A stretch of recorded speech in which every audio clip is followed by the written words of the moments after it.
Welcome everybody to our executive search from Robert Half webinar focused on succession planning and mission critical hiring. In our current environment, two topics that are pretty compelling for both companies of any size and also candidates in virtually every function of a company today. We're very fortunate to have an esteemed group of panelists here. Maybe I'll just wait a quick moment and as our attendee list is growing, and we'll just wait for a quick moment before we introduce everybody.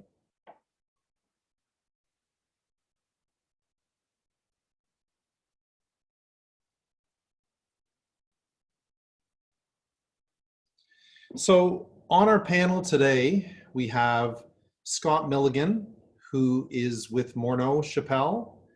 His role there is Chief Corporate Officer and Executive Vice President. Wears a few hats. Look forward to hearing about your experience there, Scott. We have Pamela Steer, who is currently the CFO and the Corporate Strategy Officer at Payments Canada. Again, an interesting business that has seen an enormous focus based on where people are spending their money today. We look forward to your comments. And Christine Dacre, who is currently the CFO of TransLink out in beautiful British Columbia. Looking forward to your comments as well, Christine. We're fortunate to have this panel, this group of panelists to really offer a range of experience and overview from a number of different points of view and perspectives. Their businesses are all very different, and they've all had to contend with similar challenges related to mission critical hiring and succession planning. So we felt it was important to get a broad perspective, and in turn, the three people represented here are certainly going to bring us that. So we're excited to have all three of you with us today. Thank you. I want to go over just a few points here that kind of prompted us to want to focus on this topic. Our search business today has been very much focused on roles that are non-negotiable. Companies just must have these people in place. And a lot of it driven by current environment, and a lot of it just by not having a well-planned succession situation within their organizations, almost compounded by the current scenario that we've all been living in over the past few months. We recently undertook a survey across Canada, and we surveyed a range of companies as well, not just large companies, but small to mid-size as well. And one of the focus areas of that survey was regarding CFOs. And our finding was that almost 50% of CFOs do not have a proper successor for their role today. And this in itself was a bit eye-opening, and probably is not an unusual situation in normal times. When we're in critical times, it becomes a real issue because we're never sure when someone is going to be winning the lottery, so to speak. We're never sure when someone is going to make that move. A lot of the feedback on that survey was from small to medium-sized businesses. And some of the reasons for that was a lot of people just had no interest in leaving their company. Why would I bother? Why do I need that? And again, around every corner, we don't know what's coming. And that is really not a good answer. A lot of other answers were more related to lack of internal candidates, and which then speaks to development programs and what are we doing with people inside our companies to get them to a state of readiness for the next role. So that whole idea of where succession fits, is it at the executive level or does it translate into many other parts of the organization? And truly it does today. There's many risks, obviously, with organizations that don't have a succession plan.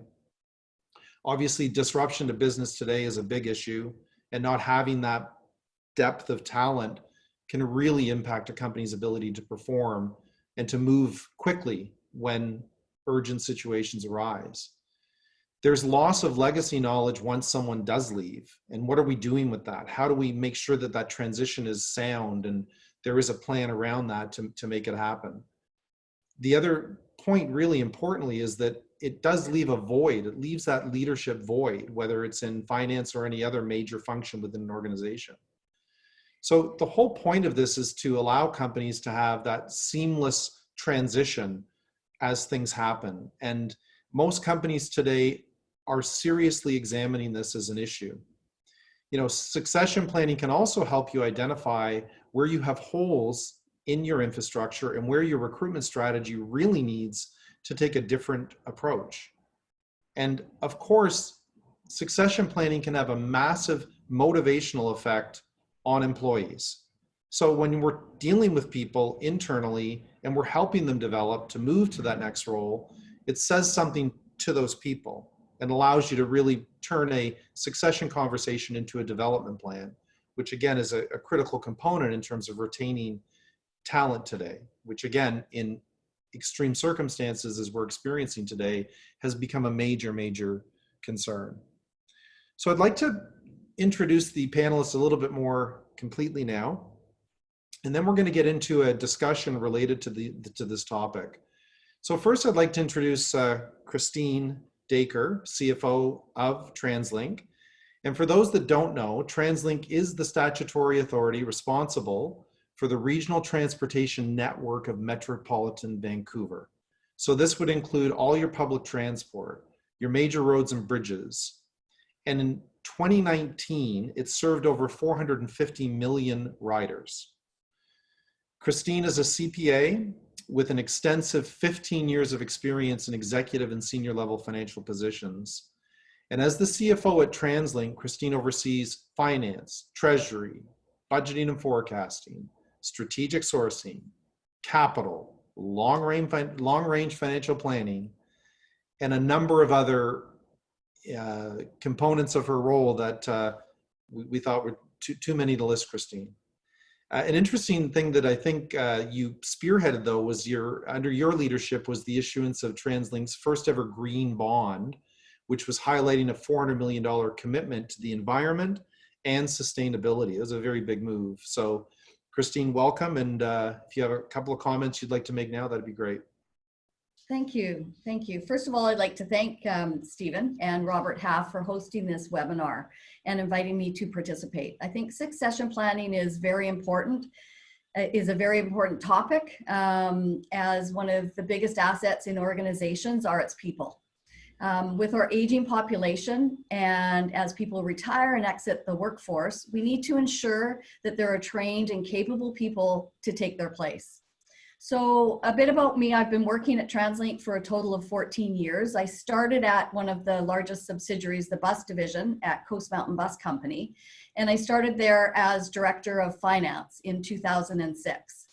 I moved up in the organization at Coast Mountain and moved up to VP of Finance and Corporate and Shared Services, where we shared we provided the business technology and human resources to the rest of the enterprise, kind of a reverse shared services. Then I moved over to the organization to the VP of Finance, and we did a bit of a restructuring where we had centralized services at head office. In May of last year, I was promoted to the Chief Financial Officer. So I've been very fortunate in my career to work for people and to work for an organization where succession planning was in place. I was given opportunities to gain experience that enabled me to move up in my career and within the same organization. And I'm not sure that I would be in my position today if it wasn't for the bosses that I had and the opportunities that they gave me to expand my experience and gain new skills. Stephen mentioned a bit about our organization, TransLink. Just to add a couple more points, we have just over 8,000 employees in our organization. Whoa, you muted, Christine. You hit your mute button. There we go. So our organization is the governance structures were made up of 3 subsidiaries: Coast Mountain Bus Company, the bus operating company, and then our BC Rapid Transit company. And we also have a dedicated transit police services. So that's just a little bit about our organization and myself. Thank you, Stephen. Wonderful. Thank you very much, Christine. Great introduction. Second on our panel, we have Scott Milligan, who is the Chief Corporate Officer and an Executive Vice President at Morneau Shepell. Morneau Shepell is a human resource services and technology company that's headquartered here in Toronto, that is a global operation, something that Scott is actually very much involved with in terms of the global growth of the organization. Scott's role is he's responsible for basically the company's transformation efforts, as well as supporting, as I said, the global growth of the organization. Scott has brought a deep experience in many senior executive positions and financial management roles within a number of North American-based organizations. He has led the implementation of new finance, HR, and professional services systems, and really is focused as well on this company's social responsibility portfolio. So Scott, welcome, and we really appreciate your time and being part of the panel today. Thanks, Stephen. And like Christine, I'd like to thank Robert Half and the team for this opportunity. I'll give a quick blurb about Morneau Shepell. So we're just over 6,000 employees around the world now. I've been there 11 years today, apparently, as I was notified this morning. In that time, we've seen the number of employees grow from about 2,000 to about 6,500-ish right now, and move from 95% Canada to about 60 to 65% Canada. So the Canadian business has doubled over that time frame, but the global business is now bigger than what Canada was 11 years ago. So just give you a sense of what we've gone on. I spent my first 10 years there as Chief Financial Officer and moved into this role last fall. And, as we think about succession planning, I think there's a little bit about this particular move for me, but also, I was fortunate enough to spend the formative years of my career at Campbell Soup and at Pepsi, both companies who spent a lot of time working on succession and development of their people. And I was the recipient of good advice and support and great opportunities to move up. Great. And with that, I'll turn it back to you. Thank you very much. Okay, third on our panel would be Pamela Steer, currently CFO and Corporate Strategy Officer at Payments Canada. Payments Canada, for those that don't know, was officially established as the Canadian Payments Association by an act of Parliament. They're responsible for the clearing and settlement infrastructure, processes, and rules essential to banking transactions. Approximately, and get me if I'm wrong here, Pamela, but it's over 100 financial institutions representing, thousands of branches, and they all participate in one or more of your systems, for sure. Pamela is as I said, CFO and Chief Strategy Officer here. As a member of the executive management team, Pamela has overall responsibility for the financial and corporate planning functions of the organization. Pamela joined Payments Canada from the Workplace Safety and Insurance Board, WSIB, which is one of the largest insurance organizations in North America, where she was the CFO and head of finance and employer services. So kind of similar to Christine's role back at TransLink when you think about it. Pam was awarded the CFO of the Year Award for 2019 for her outstanding leadership and initiatives. Pam, we're really pleased to have you on the panel and look forward to your comments. Thanks so much, Stephen. And again, I echo my colleagues that it's a pleasure to join and be part of such a great panel. I'm looking forward to the discussion and to learning today. And some of your opening remarks are near and dear to my heart. I've only been at Payments Canada not quite a year yet, so very new. And we did have the lottery. Literally, 4 of our very essential employees about 2 years ago won $60 million. And so it actually does happen. And when they left, it was a very hard lesson, I believe, for our organization. And I'm not sure about this, but I wouldn't be surprised if that really spearheaded a lot of the succession activity that has undergone in the last couple of years. So it's very important, and we've only ramped that up since the pandemic situation occurred. And I'm really looking forward to the discussion today. I've been at organizations through my career, from just a couple of people as a brand new startup and how do you deal with things there, right through to, of course, WSIB and other organizations that have thousands of employees. And so the differences and similarities, and actually I would say more similarities than differences, that we all encounter when we're looking at succession planning and how to develop our colleagues, is a really important one. And certainly today, Payments Canada, if you don't, it's like plumbing. If Payments Canada doesn't exist, the Canadian economy stops. Literally every payment ultimately goes through our systems. And so for us, it was absolutely critical at the outset of the pandemic to broaden our succession planning and our tree and make sure everything was actually written down. So looking forward to the discussion today. Thank you.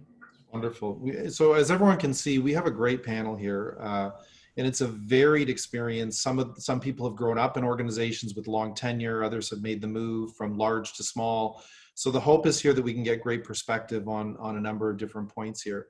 So really the first question I wanted to pose was, maybe Christine, give us a sense of, you've experienced succession firsthand within your organization.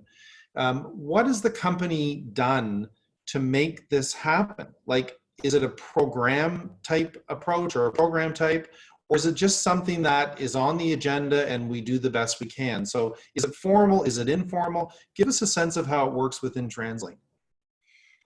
Thanks, Stephen. So right now we actually do have a formal process. We've had it for quite a few years. When it first started, it started as a good robust system, and then we kind of got away from it a little bit and then started it up again. So it's not perfect. You do, as other priorities come into play, you have different focuses and whatnot. But right now we actually do have, and we have for a number of years, a fairly robust succession planning. We look at like critical roles first. We look at, the top, leadership, but the critical roles. So the critical roles can be any level of the organization. And we actually go through, someone from our HR division goes through and talks to all of those people that manage those critical roles, also talks to the people in those roles, and looks at, is there anyone in the organization? And we don't just look within our own organization, we look at the subsidiaries, we look at it as an enterprise to see if there's anyone, and look at how many years, are they ready immediately? Is it 1 to 3 years? Is it plus 5 years? And we that's how we start, is identifying what those are. When I look at my evolution in this organization, I don't know that I actually really got my promotions because of a formal plan at the beginning anyways. I think I was just very fortunate that I worked for people that they themselves felt it was a good idea to expose me to new experiences, new responsibilities. So from my own experience, it's both. It wasn't that formal plan as much as I was just very fortunate to work for bosses that really gave me the opportunity and gave me the exposure I needed in the organization to move up to the next level. It's insightful when you are the advocate for your own career, even at a more senior level. And I think that's an interesting part of this from even candidates in the market today, that you do have to own your own destiny within any organization. And I wonder, Pamela, if within the context of two different size organizations, you said similarities when you did your introduction there. How much of this is on the responsibility of the employee versus the formal aspect of what an employer would provide in terms of a program? Have you seen differences between the, let's say, larger organization like WSIB and Payments Canada, which is a much leaner organization? It's a great question, and absolutely there are differences within a larger organization. I think candidates in particular can get a little lost if they don't advocate for themselves. It's easier to get lost in the crowd and in the noise. So I absolutely, when I talk about development to our colleagues, actually at any organization I've been at, don't ever expect your employer to just tap you on the shoulder and say, hey, time for a promotion, isn't that great? You are your own best advocate, and you have to be willing and able to stand up and say, I have these skills and this experience. I'd like to go in this direction, or I'd like to go in this direction, or can I learn more about, or how can I make myself attractive for that next opportunity? So I think it's very much two-way street. It's always helpful if the employer has something in place from which they can react upon or work on that helps them get that information known. And certainly, yeah, that is a difference. I would say that large organizations, though, as well, struggle sometimes having really qualified successors. And in both organizations, WSIB and now Payments Canada, we have a concept of who can step in an emergency or the winning the lottery situation and keep the lights on versus who can step in to be that ultimate successor. And in both cases, we've had cases where there was somebody that could, of course, keep the lights on for now, but to move the organization and the strategy forward, you might have to go external, and that's okay. Yeah, that's great. And interestingly with Scott, so Scott made the transition from CFO to Chief Corporate Officer last fall. And, clearly I'm going to hope that Morneau, who does portions of this for a living, do you guys drink your own Kool-Aid? So how formal are your programs? And did this play a part in your transition from CFO into this more broader role? Yeah, thanks, Stephen. It certainly did. And I think, I would say moving from, like I said, in my early days, the bigger corporations, we had, very robust succession planning. Morneau, when I got there, was a little more, I would say, as a public company, we had to. There's a governance component of new CEO, new CFO, new head of HR, these kinds of things. But it was really, I would say, one-off and not really part of the day-to-day of living of it. Now, part of it was we had just made a major acquisition and the business had doubled and most people were new in role. So there's a bit of stage and timing. But as, over time in my particular case, I started out as CFO and then I, grabbed over the years in no particular order, IT, strategy, M&A, legal, I don't know, and a couple of other things. And so that led to a conversation, quite frankly, with our CEO and just around the company kept getting bigger and my role kept getting bigger. And we had the very honest conversation about how many more years do you want to do this? And I gave him a number that sounded more like 5 to 7, not 15 to 20. Which, I think is part of succession, right? Is there's a company driven portion and then there's an employee driven portion. Right. And so we had that conversation and that led us to, okay, so how do we create a reasonable succession for me? And what became the obvious answer after a little bit of thinking was the easiest spec to fill of my role was the finance one. Right. And so we went out and recruited a new CFO who took strategy, M&A, and finance, and I kept basically everything else I'd gotten, plus, as you said, some transformation and global growth initiatives. So I think it's worked out really well for everybody. But that's kind of the nature of how it worked. It's very good. And again, it's like you're the advocate. It's like you became the catch basin.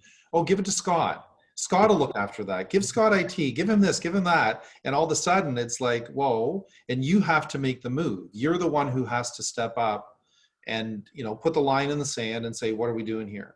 Yeah. And again, the growth of your organization would be a textbook example of how you better have broad shoulders in some of these organizations, because if you do something well, it's very typical that they're going to ask you to do something else. That's universal today.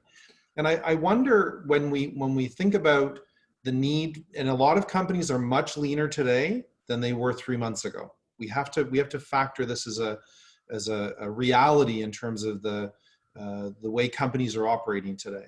So when you think about the need for a more formal plan, and let's think about this as it goes deeper into an organization, because I think that we've all seen examples today where, you know, it can be a frontline employee who you need backup in that space, or you're going to be in trouble.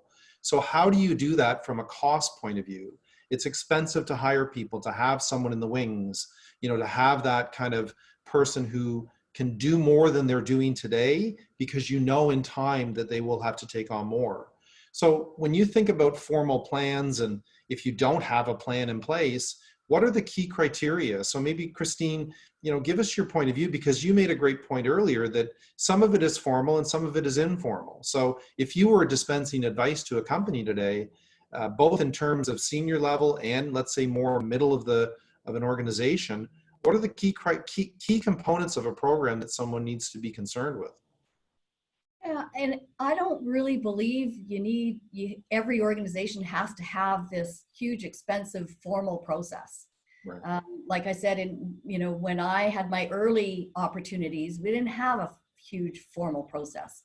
We're a large organization, so I think in our organization we need a structured, formal process when you're looking at a head office and 3 subsidiaries, and it's a bit more complex. So I think in our organization we needed the formal process in order to really move forward and get people's involvement, not just HR involved. Everyone needs to be involved. So I'll talk more about just my thoughts on smaller organizations that, like you say, maybe don't have the funds to fund a formal succession planning process. Just keep to the basics. There's lots of information out there. You don't have to hire an expensive person to embark on this. Just think logically. What are those positions, as I mentioned earlier, that you really, you'd be really struggling if that person won the lottery, so to speak. Look at those hard to hire positions. Look at that. We have in our organization actually hired people probably like really, really, really hard to hire positions a year or 2 years ahead because they were so critical. We're not talking finance, office, but all organizations have their operations and those really critical. So really focus on those first. But then I also want to mention what every manager can do in an organization is look at their department, look at the pipeline that they have. That's one of my objectives as, moving into the CFO position is, we really need to build that pipeline so that the analysts that we've got a good selection of analysts that are training to be the supervisors or the manager positions. And then the directors, like if you have a good pipeline, you are 3/4 of the way there to getting those positions filled internally. I think obviously, you always can't go internally. You have to hire externally as well. And I think that's important. I think you need a balance. You need fresh ideas. You need to hire externally for some key positions. But if you have that blend of both internal and external, I think your organization is going to be just that much more healthier and stronger. So don't think big, oh my God, this is going to be, so expensive for us to think about it. Think small, do baby steps. And then it'll roll. You'll just get on that treadmill and you'll develop it. That's great. I'm really curious about, again, when we think about the size of organization, and Pam, you have the perspective here of working in both. So when you think about it from where you are today, what if you don't have that backup? You don't have that depth of talent. The personnel side is limited. I think you have, I forget the numbers, about 250 employees ish. So it's more challenging, I would imagine, in that environment.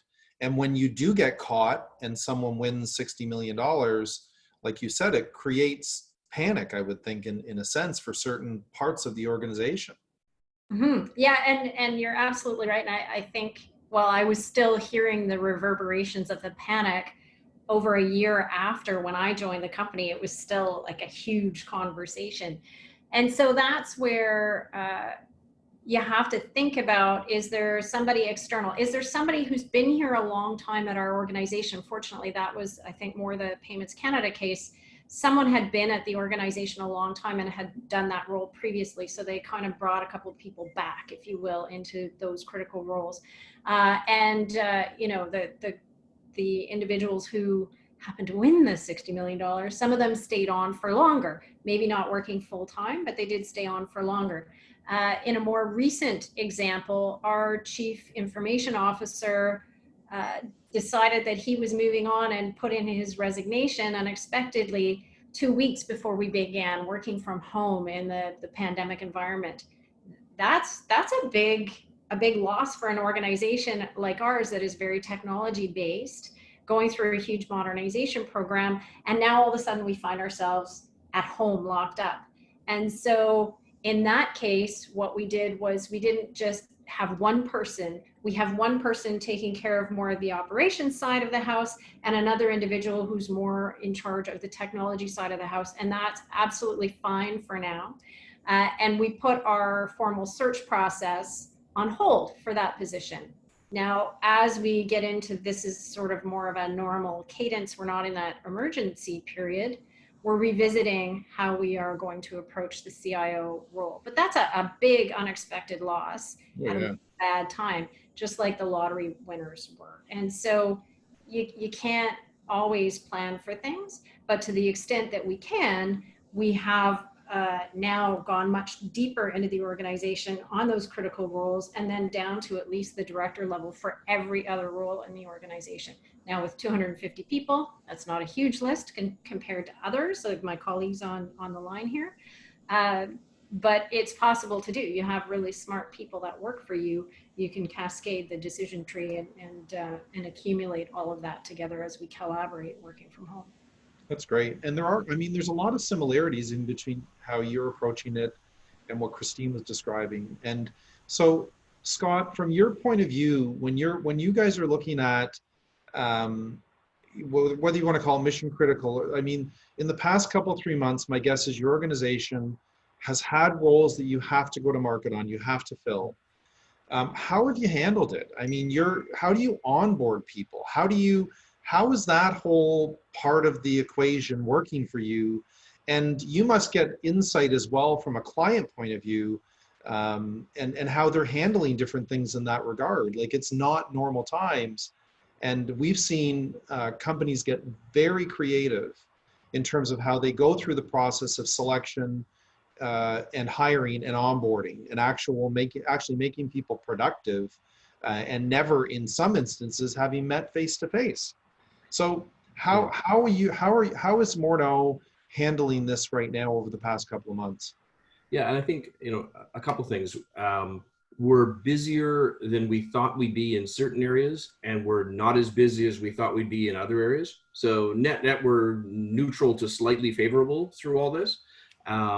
But that's caused us to be really creative. And so one of the things we first did was, it's a little bit about succession, but it was about identifying emergency success for all key roles.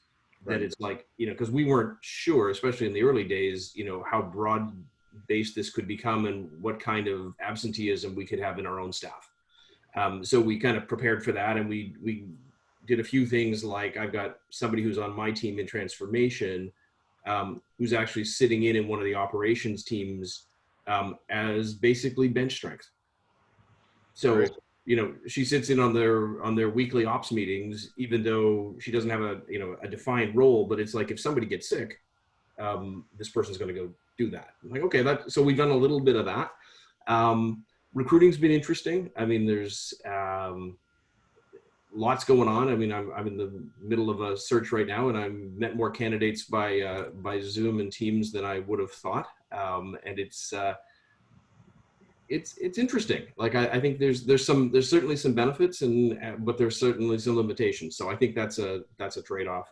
And then like I said, we've been really busy in a couple of areas, and we've had to redeploy resources out of other areas of the organization and just basically call people up and say, I know you're at home and you're not that busy with what we've got going, but could you work on something else? And people have said, sure, I'd love to. because people don't really want to sit around for the most part. So yeah, we've had to be really nimble. It's great. When you think about internal versus external, Mhm. and as it relates to perhaps internal movement, someone getting promoted, or going external to bring someone new into the organization, are there things that you think about today that you didn't think about 3 or 4 months ago? Are there things that Hmm. you could, almost from an advice point of view, offer to a candidate to enhance their chances in this new approach that we have to use to vet people and vet candidates? It's a very different experience today. Yeah. So I'm wondering, Christine, maybe you first, if you have had anything different in terms of how you are looking at internal development or external. I would say just because of COVID-19, I don't really see a difference in who I'm looking for, 6 months ago versus now. I think my approach is consistent. Um, I think that there's challenges, like Scott mentioned, kind of tough to bring in and have that face to face. I have had experiences in the past, many years ago, prior to me joining this organization, where I actually hired someone on just a conference call and never actually met them. And I'll never do that again. So yeah, there's something to say about looking someone in the eye and just having that connection with someone. I think that's important today, every bit as much as it was 6 months ago. So that's where I don't think it's really changed, other than I think I'm probably more open to the hiring process via Skype or Zoom or something, because I'm now used to it. Do all of our meetings that way, and it's not as bad as I thought it probably would have been. So that would probably be the only difference, is I'm more open to completing a hiring this way than I was 6 months ago. Although I probably still would ask them to come in and see me face to face, 6 feet apart, of course, but I probably still would before the final offer. That's it. Pamela, what about on your end? I think Christine made a lot of really good points, and I think that openness going forward of conducting more interviews by Skype will actually open up the candidate pool more. So if I'm sitting in Toronto as I am now, and I'm hiring for an Ottawa-based role, then you know what, if I can't get up to Ottawa, then that's okay. And that I think allows more flexibility, and perhaps indeed more flexibility at looking in geographical locations where there might be great candidates, not where your physical office is located. I think all of our organizations, it sounds like, have demonstrated that by and large, they can operate many or most of their roles. We're actually 100% worked from home. There's no one in our office. So we can be open to more. And I think maybe that's a good thing. That's going to offer a lot more labor mobility as we emerge, hopefully sooner rather than later, from the current situation. That's it. That's well put. There was a question here that I want to go to for Pamela. And they're asking if Payments Canada would be considered a critical asset of the country. And as such, does that demand a more formal and deliberate stance on succession planning? And do you interact with other components of, let's say, the federal government, where there is an obligation on your part to be able to evidence that you can operate under sort of any scenario? Great question. So we are considered as part of the essential services list. And in addition to that, our payment systems are considered critical or prominent payment systems as of what's called a financial market infrastructure for the country. Our regulators are the Bank of Canada and Department of Finance in Ottawa. And absolutely, I would say that we have a pretty high standard from a risk management perspective. And even for a relatively small organization of 250 people, we have a chief risk officer and a risk management function. And so that has been pretty important. I would say that the pandemic, well, first of all, the lottery win, much more positive, prompted more work than had been done before. And I'm not sure what extent to which we did that before. And then this pandemic has caused us to be even more robust in looking at our individuals. And that was, operating the payment system for Canada, it's vital. If we don't operate, the economy literally stops. And so that has become a very critical part of our regular executive committee discussions. Absolutely. Another question directed to you, Christine, related to how the organization is handling forward planning and thinking as it relates to hiring when there is such a crunch on revenue, such a crunch on your operation, your ability to operate right now. And is there something within those two things that perhaps is on the table as a discussion point for the organization? Good question. Unfortunately, we're kind of in a hiring freeze due to our financial situation. So we are still hiring for critical positions, mainly frontline. There are some, we also are a very capital intense organization. So we're building expansion projects. There's a lot of capital programs that are on the go and they continue. So they haven't been halted. We have looked at, skinning down our capital program where we can, or delaying it until we figure out how we're going to get out of this mess. But I think that we are still, pretty much our hiring is paused right now. There are a few positions, as I mentioned, that we are going ahead with that really have to be filled in order for us to continue the work that we do in keeping our services on the street. I will mention one thing though, and it just came up at a meeting this morning, is the attrition of our frontline workers. So, and this is something that someone had actually mentioned, that quite often it's very normal after a pandemic like this, or after a crisis that we're going through, it's not uncommon for people to decide to leave their jobs, to retire earlier than they would have, that kind of thing. So we're really keeping an eye on our attrition of our operators because of course we're putting the service on the road. We are essential service. We have to keep our service on the streets. But if our attrition increases more than we thought it would, then we're going to have to hire more operators. And when you hire a bus operator, it takes a long time to get them trained. And right now we've canceled our training. So we need to figure out how can we train those operators under our new environment, our new health advisories, how do we do that?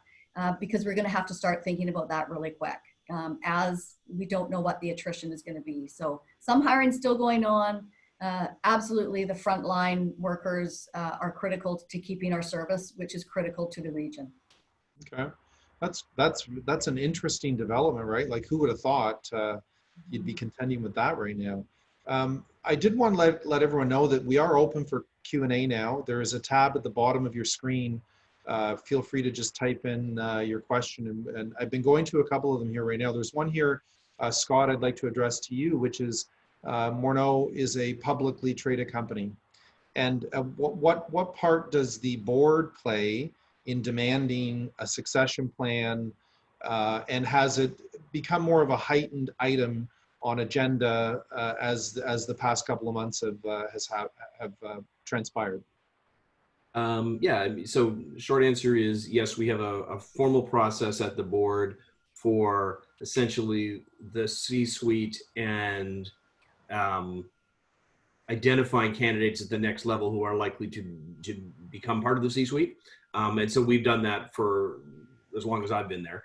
And that is a formal process that the board is actively involved in. They don't get involved below that. I mean, to the points made earlier, we have succession work we do on critical roles, but that's not really from a board perspective, other than them being aware that there is one. That's the limit of their expansion or their understanding. And then really nothing specific changed with COVID. I mean, our normal cycle is we review at the November board meeting. So it's fairly fresh.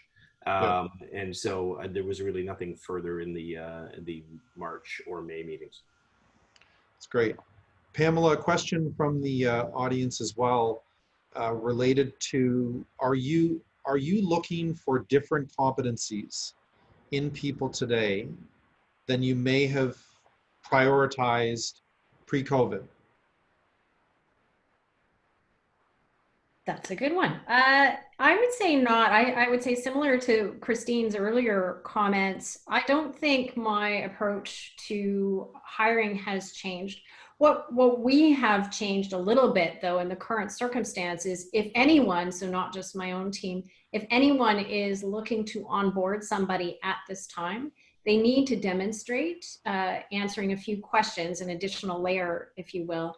They need to demonstrate that they have the ability to bring the individual on in a successful way. And so you can get them the equipment and tools they need. They can access the training or the people that they need to talk to.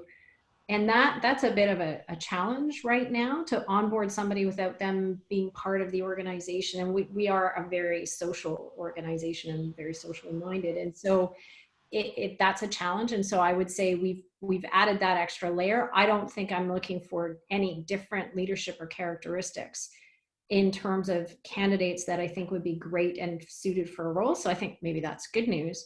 It's just in this time in particular, can we onboard you and you have a good onboarding process and a successful outcome in your new role? And so that's really where we're focused. So that is a perfect segue to another question that I'd like Christine to tackle. We do a lot of work across Canada as a search firm, and we are often moving people from market to market. And that has become more challenging today. We have clients, let's say on the island, who require talent that may exist here in Toronto. And the idea of moving today is a bit more problematic than it has been. There are many factors as to why. As a hiring authority within your organization, has the topic come up that, do these people need to be in the office? Have you opened your mind to remote working as more of a permanent solution and as a way to access talent in a different way than having them show up every day to the office? Yeah, funny you should bring that up. We actually had started embarking on looking as an organization to how we can have flexible work arrangements. We have at head office, we have quite a younger staff, I would say, a lot of planners and, people that probably live downtown versus in the suburbs. And so it's come up also from a recruitment perspective. I think the younger than me generation expects organizations to be flexible when it comes to, and given our technology, to be able to work from home if able to. So we already had embarked on what that looks like. So we already started a study, did a bunch of surveys, interviewed a whole bunch of people. What would that look like? And then bang, all of a sudden we had to have everyone work from home. I can say, me personally, I absolutely thought we had to, as an organization, do this. We had to be flexible. We had to look at what our environment is, what the workforce is expecting from organizations. So I believed we had to look at it. I can actually say I thought, oh, but not finance staff. I figured, oh no, we need to collaborate. We need to, we got the tools here and all of that. Wow, was I proven wrong. We don't have hardly any finance staff in the office. Everyone's working from home. And thankfully to our IT department, they made it happen. So what now we're looking at as we go to the recovery phase, as what we call in BC, the BC Restart Plan that the province has put into place, we're now looking at how do we bring people back to the office, okay? But we don't want to bring everyone back to the office to then finish our work on the flexible work arrangements to then start, sending some people back home. So we're taking this opportunity over the next few months is to really finish that study, look at what that means. What does that mean by department, by position, by, you know, what are those? And then that will help, or that will contribute to how we then start bringing people back home. I think, or back to the office. I think organizations back home. Yeah, well, I'm in the office, so I'll go back home when everyone else comes to the office. Anyway, so, you know, it was really good timing that we had already started that. And I think most organizations are probably doing the same thing. You know, that's what I'm hearing in the media anyways, is that people are doing just fine. We're very productive at home. So it will absolutely have a difference in how we move forward.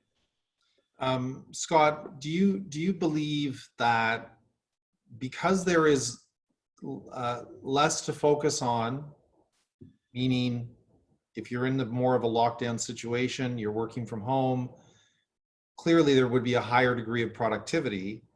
Can that last? If people remain working remotely and the world gets back to a higher degree of normalcy, can we expect the same level of productivity? We have the same discussions internally, and we measure productivity as an organization pretty aggressively. And we've seen the same thing you said, Christine. We've seen higher level of productivity at virtually all hours of the working day. And unfortunately, it's extending more because people do have the time, they have the access, and there is a little less for some folks to do. So I'm wondering, Scott, if there's any value to that thought, and would it impact how you would, or where you would want an employee located? I think it's mixed, Stephen, to be honest. I think, and we've been having these very conversations. I'm sure it's the same as others, right? And so, you know, our CHRO's line was, my introverts are loving this, which is, you know, which is a fascinating perspective. But, you know, getting more productivity because they're not being, you know, interrupted by all the extroverts.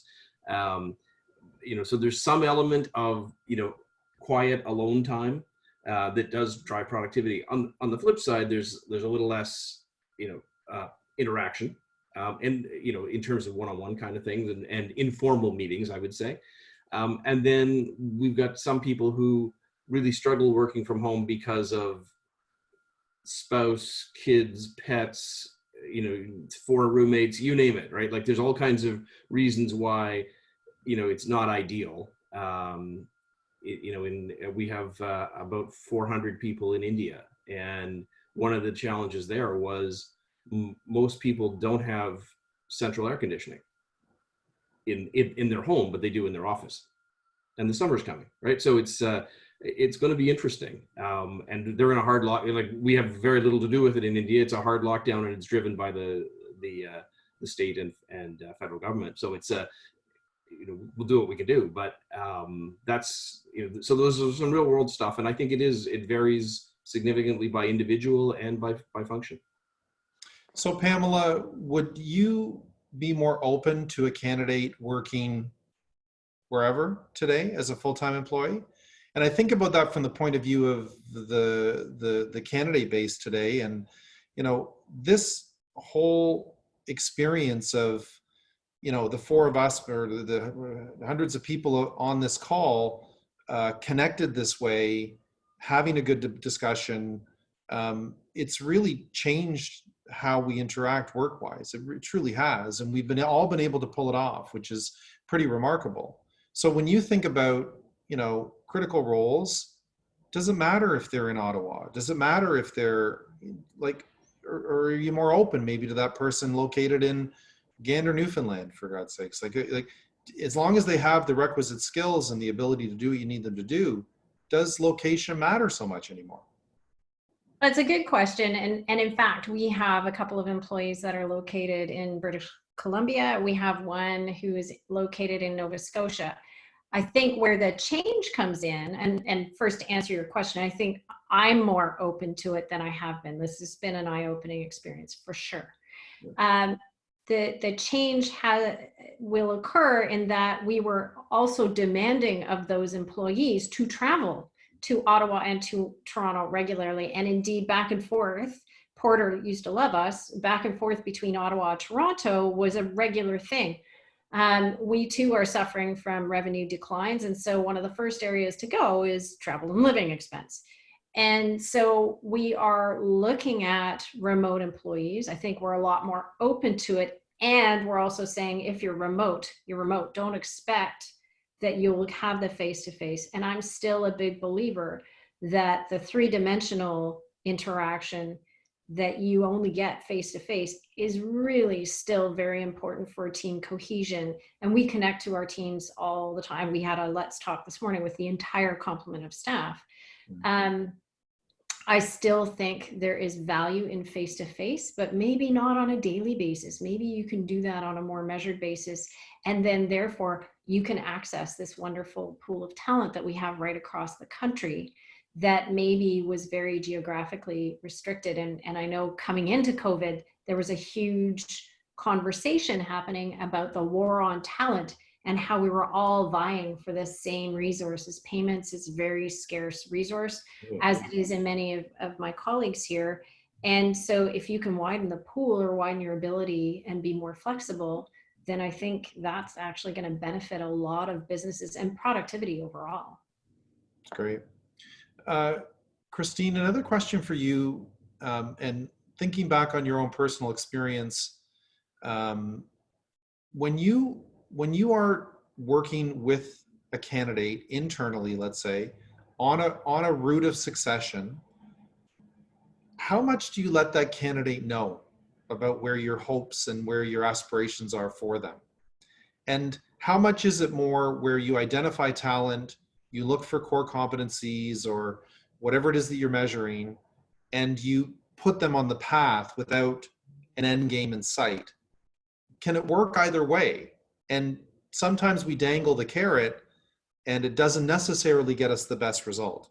Yeah. So I'm just curious, in your own experience, how you handle that, or how you have handled that. Yeah, that's a really good question. And, as an organization, we struggle with that because you don't want to, oh yes, hey, you're targeted or you're chosen to be succession for this position. And the expectations are there's a guarantee. So there's never a guarantee.